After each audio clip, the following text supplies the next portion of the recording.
Aujourd'hui, j'ai un exercice pratique de retouche photo à vous proposer, mais surtout une façon de faire qui est très différente de tous les exercices précédents.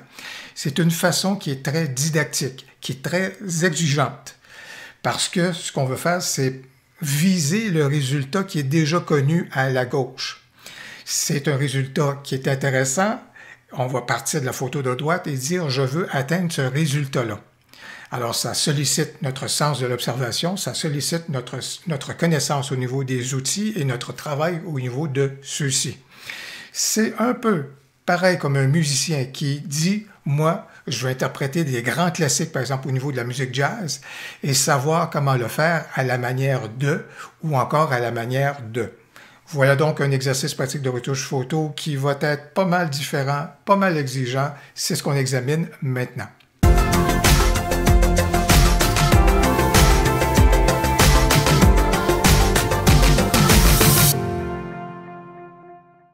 Ce qu'on s'applique à faire aujourd'hui, c'est une démarche qui est très didactique, qui est très intéressante, qui est même quelque chose qui est très enrichissant au niveau donc de notre créativité. Parce que lorsqu'on voit un style qui est intéressant, il faut savoir comment créer ce style-là, il faut savoir comment le recréer, manipuler nos outils justement pour aller vers ce style-là qui nous inspire énormément. Et ça nous permet souvent de sortir de nos zones de confort, d'apprendre de nouvelles possibilités. Alors, c'est pourquoi faire des retouches à la manière de, il y a quelque chose de très pédagogique là-dedans. Alors aujourd'hui, je veux donc le faire avec un lot que j'aime, que j'affectionne. J'ai donc appliqué ce lot-là sur la photo de gauche. Et ce qu'il y a avec les lots, c'est qu'on n'est pas en mesure, contrairement au pré-réglage, on n'est pas en mesure de voir c'est quoi la recette qu'a utilisé le créateur du lot. Quels sont les outils qu'il a manipulés, jusqu'à quelle intensité. On n'est pas en mesure de prendre connaissance de son travail ou de ses outils. On n'a que la résultante. Alors, aller en direction d'un rendu qui a été fait par un lot, c'est vraiment travailler en aveugle, mais ça développe le sens de l'observation. Alors, comme d'habitude, vous le savez, dans le descriptif de la vidéo, vous allez retrouver le fichier donc de la photo de droite. Vous allez également retrouver un fichier donc de la photo de gauche, qui sera donc votre point de repère et donc votre cible. Aujourd'hui, je vais me tourner vers Lightroom pour faire l'exercice parce que Lightroom a un type d'affichage qui est parfait pour une démarche didactique comme on va faire aujourd'hui. C'est-à-dire que dans Lightroom, on a ce qu'on appelle l'affichage de référence. Et si votre logiciel vous offre ce type d'affichage-là, profitez-en.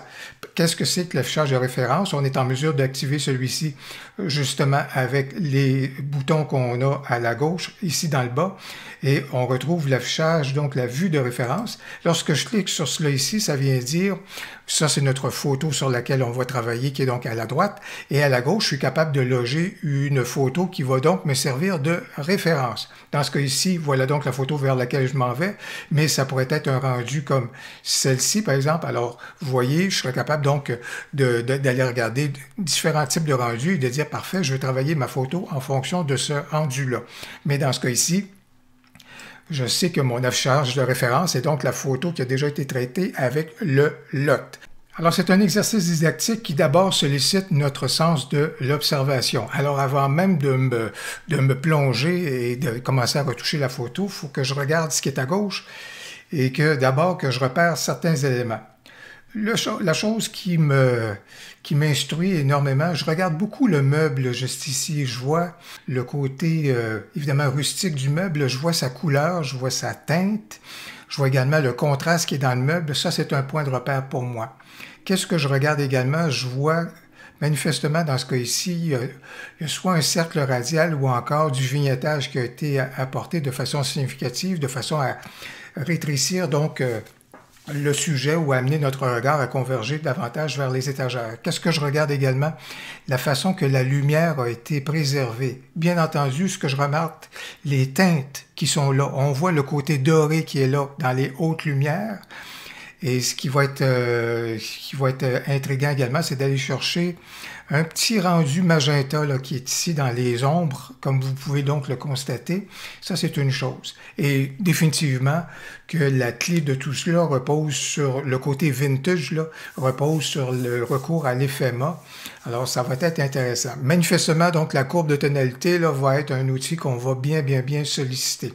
Alors, c'est pourquoi Là, on peut commencer à regarder, et quand je regarde le tout, au niveau donc des réglages, l'exposition m'apparaît correcte. Par contre, au niveau du contraste, je vois que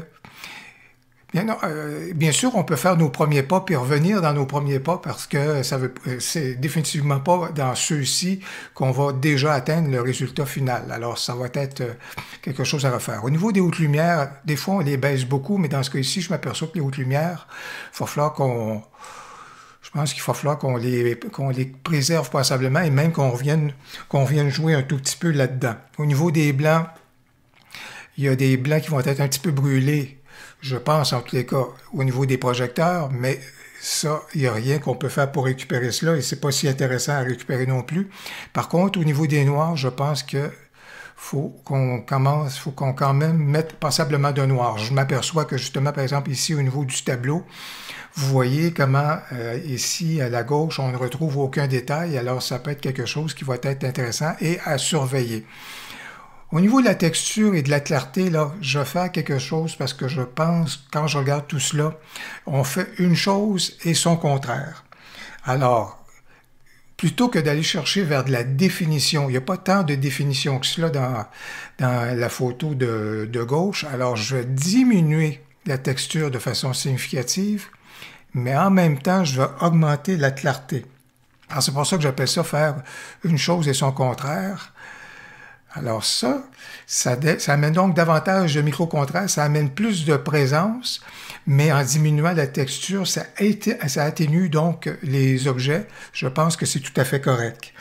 Après cela, au niveau de la vibrance, moi je vois que ça a été légèrement désaturé.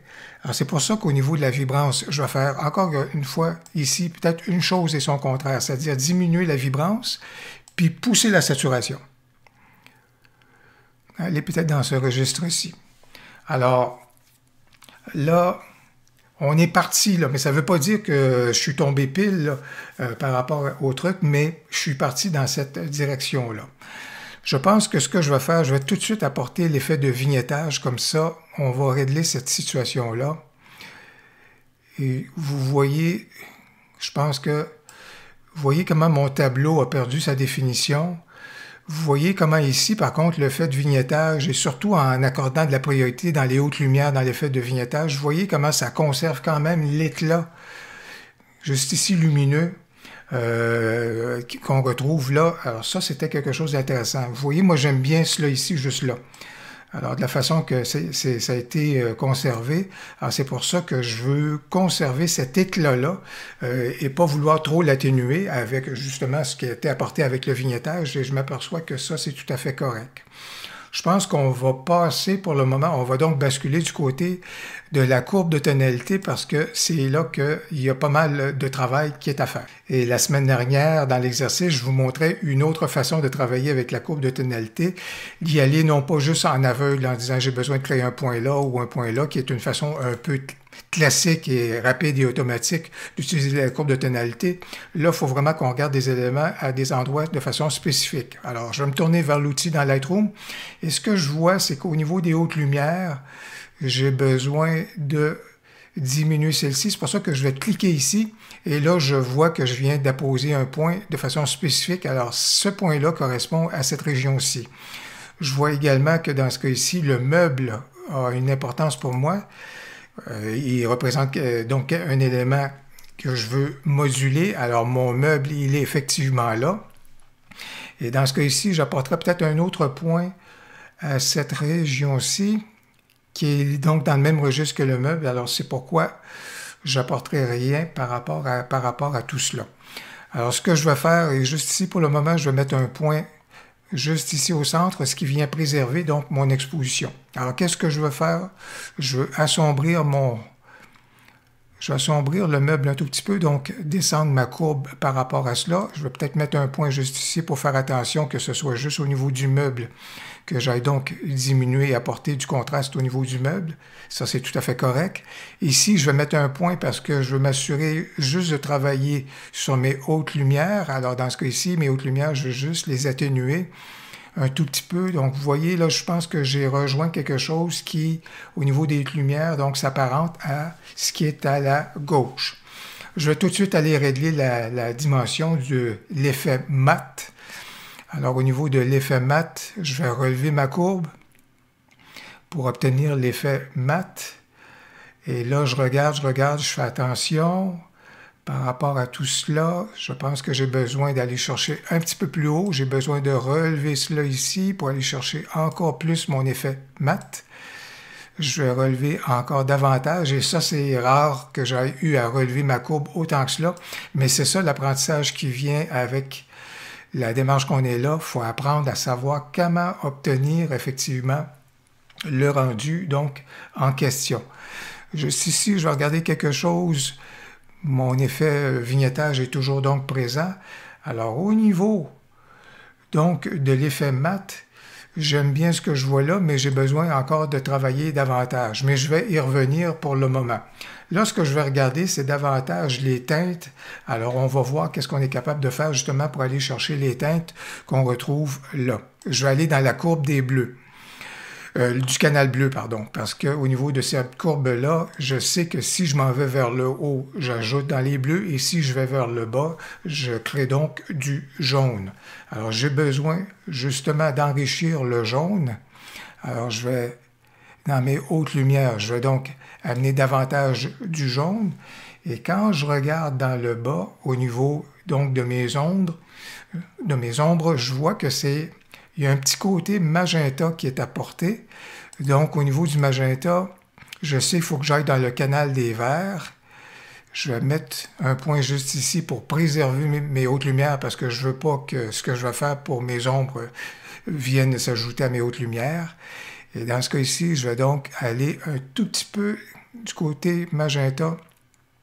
Pour ce qui est de ma zone d'ombre, je pense qu'on s'en va dans la bonne direction avec cela. On se rapproche du but, mais on a encore un peu de travail à faire. Alors, quand je regarde le tout, je m'aperçois que j'ai besoin ici, juste au niveau des ombres, de relever celle-ci. Je vais encore essayer d'atténuer encore davantage mon effet mat. Je pense que ça, c'est tout à fait, c'est bien. Là où est-ce qu'on en est rendu, ça va, ça va. J'irai juste ici au niveau de teinte, saturation, luminance, parce que là, ce que je vois, vous remarquez comment le jaune ici est moins prononcé sur certains éléments. Alors, c'est pourquoi, dans ce cas ici, ce que je vais faire, c'est que je vais prendre mon petit outil dans Lightroom pour me permettre de viser correctement et je vais donc diminuer légèrement donc, la saturation jusqu'à temps que j'obtienne le rendu. Ma comparaison est juste ici avec la boîte en bois. Alors, j'atténue jusqu'à temps que j'arrive à ce résultat-là. Les rouges, juste ici, m'apparaissent tout à fait corrects. Quand je regarde le blanc, juste ici, au niveau du livre, au niveau des hautes lumières, c'est correct. Je pourrais relever un tout petit peu davantage, donc celle-ci. Peut-être les rendre juste un petit peu plus lumineuses. Ça, ce serait bien. Quand je regarde ici le rendu, il y a quelque chose d'un peu plus doré, encore une fois, dans les hautes lumières. Alors, ce que je vais m'appliquer donc à faire, je vais retourner donc dans les jaunes et je vais de façon spécifique regarder juste ici et je m'aperçois que j'ai besoin d'apporter un tout petit peu plus donc de jaune juste ici. Je vais m'assurer que c'est juste les jaunes que je suis en train d'affecter et pas le reste. Mais juste ici, en diminuant cela, vous voyez que j'ai réussi à aller chercher un peu plus le rendu doré juste là. Il y a un petit côté magenta également qui vient se greffer, qui vient se mêler à cela. On le voit bien à l'œil. Alors, je pourrais très bien en arriver et dire, parfait, un petit côté magenta encore à peu près juste ici à cet endroit-là. Il y a un petit mélange là, qui se fait. Et puis, ça peut être intéressant. Vous voyez les belles possibilités au niveau de la courbe de tonalité. On a une possibilité de jouer à des endroits tellement bien spécifiques. C'est magnifique à connaître. Quand je regarde le tout, au niveau de l'effet mat, juste là ici, peut-être que si je regarde encore là au niveau de mon meuble, ce que je peux vouloir faire, encore une fois, juste ici, en essayant de cibler de belle façon, je pense que je peux l'éclaircir un tout petit peu plus, l'alléger et ça me permettrait donc de réussir le truc. Au niveau de mon éphéma, de relever un tout petit peu mon élément comme c'est là. Moi, je vous dirais que quand je regarde les deux juste ici, ça m'apparaît pas mal bien. Quand je regarde l'effet juste là, je pense que j'ai réussi à obtenir donc l'effet que je souhaitais. Qu'est-ce que je peux faire à partir de maintenant? Je peux donc préserver tout ce que je viens de faire comme c'est là à titre de pré-réglage ou encore, si vous souhaitez le transformer le tout comme étant un lot, je vous invite à regarder dans le haut à droite. Je vous montre comment prendre vos pré-réglages et transformer ceux-ci en lot avec les outils que vous êtes capable d'avoir sur le web. Également, vous allez retrouver dans le descriptif de la vidéo un lien que je vous mets pour que vous puissiez également télécharger des lots que vous pourrez vous servir dans votre logiciel de retouche photo. Alors, quand je regarde le tout, je ne sais pas ce que vous en pensez, mais je pense que j'ai pas mal réussi à aller dans la direction que je souhaitais. Il y aura encore un tout petit peu de bonification, mais en définitive, je pense que j'ai réussi justement à atteindre ma cible qui était donc à la gauche. Vous me direz ce que vous en pensez. Vous me direz également ce que vous pensez de l'exercice didactique d'aujourd'hui, où est-ce qu'on s'est appliqué à viser un résultat très précis. Ça développe donc, comme vous pouvez donc le constater, le sens de l'observation. Si vous avez aimé l'exercice pratique de retouche photo d'aujourd'hui, n'hésitez donc pas à cliquer sur j'aime et comme je le disais, n'hésitez pas à commenter. J'ai bien hâte de vous lire. Au plaisir, à la prochaine.